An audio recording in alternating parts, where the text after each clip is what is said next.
In this video, we'll learn all about the sprint planning meeting.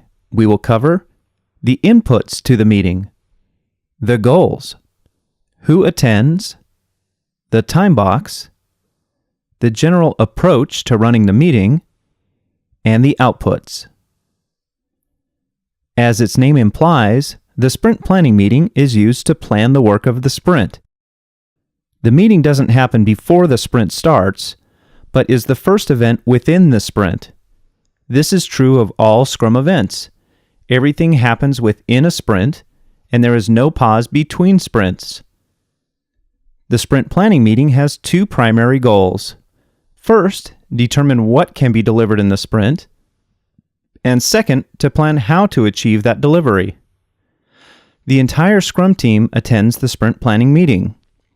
The product owner's role tends to be more active during discussions of what can be delivered, and less active while the development team plans how to achieve the delivery, participating as questions arise. The sprint planning meeting is time-boxed to 8 hours for a 1-month sprint. For shorter sprints, the time box is shorter. A standard guideline is 2 hours of planning for every 1 week of sprint. Remember, a time box is a maximum amount of time, not a minimum or suggested amount of time. Many experienced Scrum teams regularly spend far less than the time box in sprint planning. All Scrum events are time-boxed. With a limited amount of time, the team feels a sense of urgency to accomplish the goals of the time-boxed event.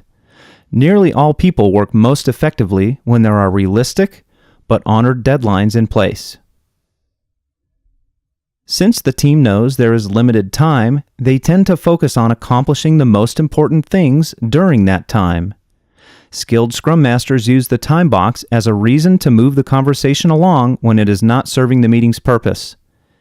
In this way, time boxes are a constraint that help focus on the value we can add by collaborating. Parkinson's Law states that work expands to fill the time allotted. In everyday terms, this means that a meeting that is scheduled for 1 hour will tend to take the full hour, regardless of what gets accomplished. Rather than allotting the exact amount of time a Scrum event will take, Scrum specifies the maximum time, the time box. A skilled Scrum Master will help the team focus only on accomplishing the goals of the meeting. Experienced Scrum teams should find that many Scrum events are accomplished well before the time box expires. The sprint planning meeting is typically divided into 2 parts.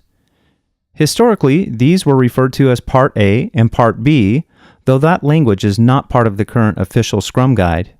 Instead, the Scrum Guide refers to 2 topics of discussion related to the 2 goals, what can be delivered, and how will we deliver it. The 4 inputs to the meeting are the latest product increment, if the sprint is for ongoing development, the current product backlog, the projected capacity of the development team during this sprint, and past performance of the development team. The first 2 inputs, the increment and product backlog, help us inspect and adapt on the product itself. What is the most important thing to deliver, which we can use to craft the sprint goal? The second 2 inputs are related to understanding how much can we take on. Past performance is helpful guidance to the team to understand what, on average, they can achieve during a given sprint. An analogy from the sports world is that historic performance would be like the average number of points scored per game for a team over the course of an entire season. It is a good long-term guideline. Capacity, in the sports analogy, would be to look at tonight's game, assessing who is on the active roster, whether the team might be fatigued from the recent schedule, and the strengths and weaknesses of tonight's opponent. A Scrum team might consider various individuals' planned time off or other commitments inside and out of work, the specific product backlog items under consideration and what skills are required to deliver them, any holidays that might fall within the sprint, etc. With these inputs in place, the Scrum team enters into the first topic of discussion, what can be achieved in the sprint. This is accomplished by the Scrum team collaborating to understand all of the inputs, and finally by the development team pulling product backlog items into the sprint. Only the development team can make this assessment of what to pull into the sprint, and any attempt by others outside of the development team will lead to some sort of dysfunction and typically to a reduction in quality. Experienced Scrum teams tend to spend very little time on the first topic, since they actively refine the product backlog on an ongoing basis. Once the development team has made their forecast for what can be achieved in the sprint, the entire Scrum team collaborates to choose a sprint goal. The sprint goal helps clarify the overarching purpose of the sprint.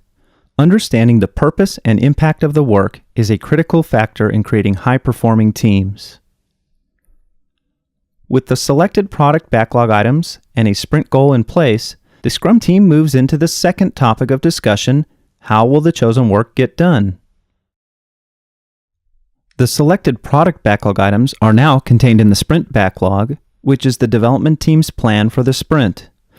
They collaborate to design the system and decompose the work required to deliver the selected product backlog items. These details are added to the sprint backlog. Effective development teams tend to decompose all work into small units that can be completed in no more than a day or two. They ensure that all work required to meet the team's definition of done is captured in the sprint backlog. As the development team creates the sprint backlog, they may discover that the work was larger than forecasted, in which case they discuss with the product owner what might be removed while still meeting the sprint goal, or if the sprint goal should be revised. The product owner also answers any new questions that arise about the details of the product backlog items that have been selected. When the meeting is complete, the development team should be able to explain how they plan to act as a self-organizing unit to deliver a working product increment that meets the sprint goal and contains all of the capabilities represented by the selected product backlog items. The outputs of the sprint planning meeting, then, are a finalized sprint goal and the development team's sprint backlog. With those in place, the development team is ready to begin working on the items in the sprint backlog.